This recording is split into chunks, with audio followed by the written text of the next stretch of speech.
Viongozi wa Umoja wa Ulaya wamekubaliana kufadhili Ukraine kwa miaka miwili, lakini kutumia mali ya Urusi kunaleta mtihani mkubwa. Takribani miaka minne ya vita kamili vya Urusi dhidi ya Ukraine, viongozi wa Umoja wa Ulaya wamejitolea kufadhili mahitaji ya kiuchumi na kijeshi ya Kiev kwa miaka miwili ijayo kwa njia moja au nyingine.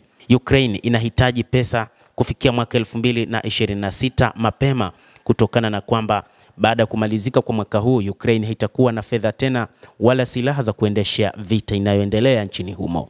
Katika mkutano wa kilele wiki ijayo, viongozi 27 wa Umoja wa Ulaya watapima iwapo watatumia makumi ya mabilioni ya dola katika mali ya Urusi iliyogandishwa iliyopo barani Ulaya kusaidia kukidhi mahitaji ya Ukraine, ambayo shirika la fedha la kimataifa limeeleza kuwa ni euro bilioni 135 sawa na dola bilioni 157. Hatua kama hiyo haijawahi kufanywa hapo awali na inakuja kuwa hatari.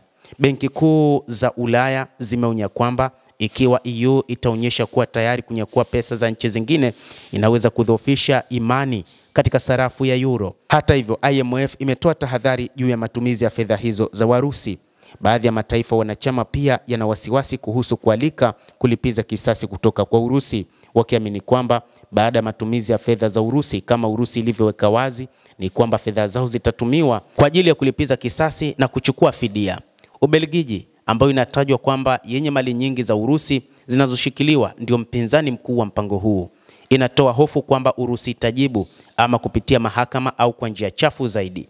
Msururu wa matukio ya ndege zisizokuwa na rubani karibu na viwanja vya ndege na kambi za kijeshi mwezi uliopita ulipendekeza kuwa Kremlin ilikuwa tayari ikifanya hivyo, lakini waliohusika hawakutambuliwa kamwe hadharani. Baadhi ya wachambuzi huko Ulaya wanaona kwamba Urusi itaongeza kasi yake ya ndege zisizokuwa na rubani katika mataifa ya Ulaya. Rais wa Baraza la Ulaya Antonio Costa, ambaye ndiye atakuwa mwenyekiti wa mkutano huo wa Desemba 18, amesisitiza kuwa viongozi hao hawapaswi kuondoka makao makuu ya Umoja wa Ulaya mjini Brussels hadi watakapofikia uamuzi. Hata hivyo, kumekuwa na chaguzi mbili ambazo wakati huu zinasubiri mjadala kutoka EU.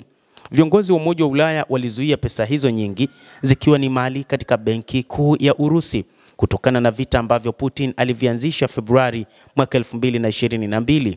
Moscow imeelezea mpango huo kama uwizi.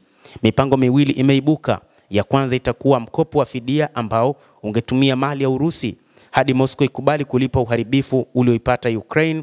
Ni wachache wanaofikiria Rais wa Urusi Vladimir Putin atakubali kulipa fidia, wanajiuliza mara mbili. Lakini mpango B ni kwamba ungekuwa kwa EU kukopa pesa kwenye masoko ya kifedha, kama vile kambi hiyo ilivyofanya kufadhili mpango mkubwa wa mkopo wa kufufua uchumi wa Europa baada ya janga la corona. Nchi nyingi za Ulaya hazina pesa na zimejaa madeni, lakini vita vya Urusi na Ukraine vinaleta tishio kwa umoja huo. Tathmini za kijasusi zinaonyesha kuwa Putin anaweza kuanzisha vita mahala pengine ndani ya miaka 3 hadi 5 iwapo ataishinda Ukraine. Hii ni tathmini ya majasusi wa Ulaya. Urusi ina rasilimali kubwa za kifedha katika mataifa ya Ulaya ambazo watu wa magharibi wanazidi kuzimezea mate. Tume ya Ulaya tawi kuu la EU inakadiria kuwa mali iliyogandishwa yenye thamani ya euro bilioni 210 kwa sasa inashikiliwa barani Ulaya. Idadi kubwa zaidi, karibu euro bilioni 193 sawa na dola bilioni 225 mwishoni mwa Septemba, zinashikiliwa katika nchi ya Ubelgiji inayojulikana kama Euroclear.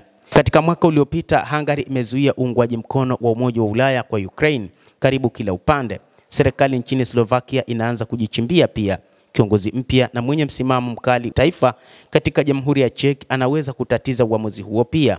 Kuepuka kura ya turufu ni kwa maslahi ya nchi nyingi wanachama, na hii pia inadaiwa huenda ikatokea katika mkutano huo wa tarehe 18 mwezi huu wa Desemba.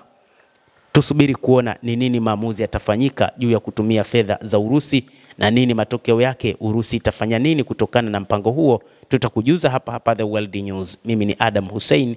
Endelea kuwa nasi wakati wote, endelea kutufuatilia, utaweza kujua mengi yanayojiri katika ulimwengu.